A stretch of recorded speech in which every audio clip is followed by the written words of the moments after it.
Hola, bienvenido a esta sección del canal Biblia Activa.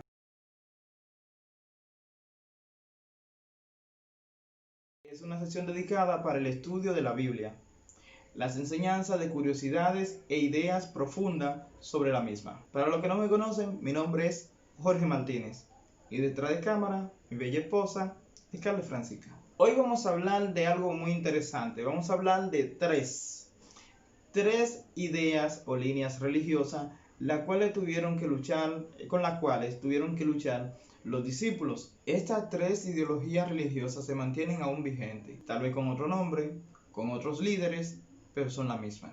Número 1. El gnosticismo, que viene siendo simplemente un sincretismo entre el cristianismo y las ideas de Platón, o la filosofía de Platón. Primero, vamos a la historia. En el tiempo llamado 400 años de silencio, hubo un periodo llamado el helenismo, que no es más que el espacio de tiempo en el cual las ideas y filosofía griega entraban a la cultura misma de todos los países conquistados por el imperio griego. Tales filosofías llegaron a ser de gran preponderancia dentro del pueblo judío, de modo que aún los jóvenes judíos más consagrados dejaron el judaísmo como su fe y abrazaron la fe helénica, todos los dioses. Estas ideas introducidas por este imperio llevan gran carga éticas, morales, políticas e inclusive de justicia. Pasa el tiempo y llega Jesucristo a la tierra,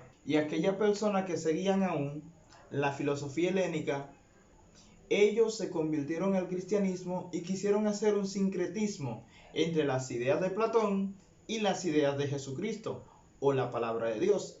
Y ahí nace el gnosticismo. Dentro de los discípulos, ¿quién fue que luchó más contra ellos? Juan.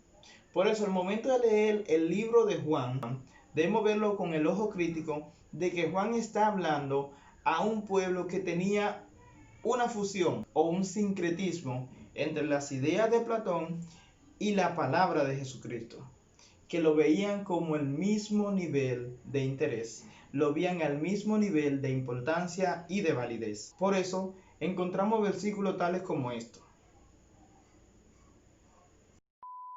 Segundo, vamos a hablar de los judaizantes. ¿Quiénes eran? Vamos a la historia. En el tiempo de deportación y cautiverio del pueblo judío, ellos no tenían un templo en el cual ir a adorar, así que se vieron obligados a construir núcleos religiosos que mantengan las tradiciones y la fe judía, la fe de Abraham por generaciones y a las generaciones subsiguientes. En este periodo de tiempo nacen los fariseos. El mayor problema con estos líderes religiosos fue que ellos decidieron hacer nuevas reglas, añadidas, y con el tiempo darle la misma fuerza, la misma validez que las reglas escritas en el Pentateuco.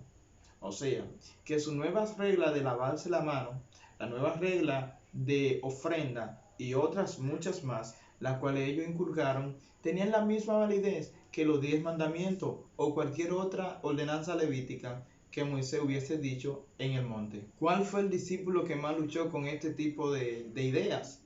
Bueno, Pablo. Y por eso leemos en el libro de Gálatas esa insistencia de Pablo de que los judaizantes, de que los que mutilan el cuerpo, de que aquellos religiosos no estaban en la verdad y que seguían solamente leyes de hombres. Por eso encontramos en Gálatas textos como y todos esos otros. Otra línea de pensamiento religiosa con la cual los discípulos tuvieron que luchar no es más ni menos que la idolatría. La idolatría, el politeísmo. Inclusive al mismo Pablo y Bernabé lo consideraban dioses.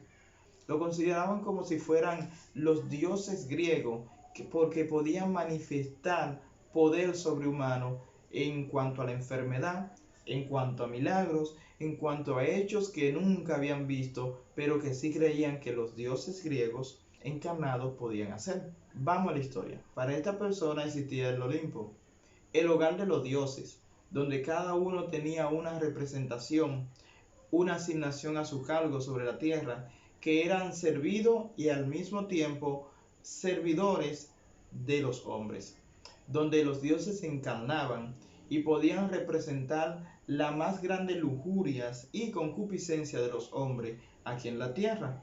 Aceptaban a Jesucristo, pero tenía que ser un Dios más de lo que ya habían. ¿Y quiénes fue que lucharon con todo ello? Bueno, aparte del mismo Juan, que fue el que más la enfrentó, inclusive la tradición lo presenta como el líder de grupos que luchaban contra esto mismo.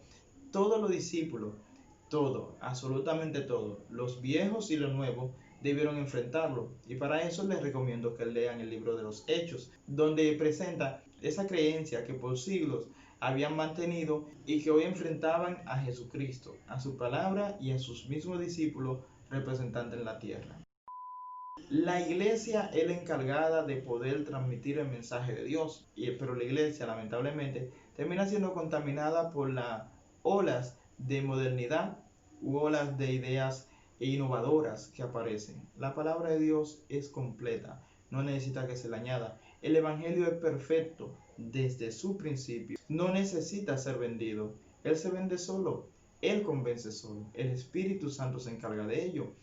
Y el politeísmo es solamente quitarle lugar a Dios y dárselo a cualquier otra cosa y creer que aún así podemos seguir bien con Él. Pues grave error. Eso no sucede. Nada, gracias, muchas bendiciones a cada uno de ustedes. Si quise traerles este tema es porque sé que ustedes necesitan leer la palabra de Dios con los ojos de las personas que en ese tiempo la escribieron y en ese tiempo la vivieron. Dios me lo bendiga a todos.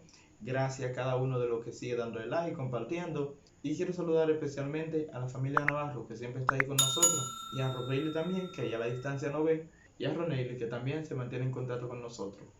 Cualquier otra sugerencia, déjenle los mensajes.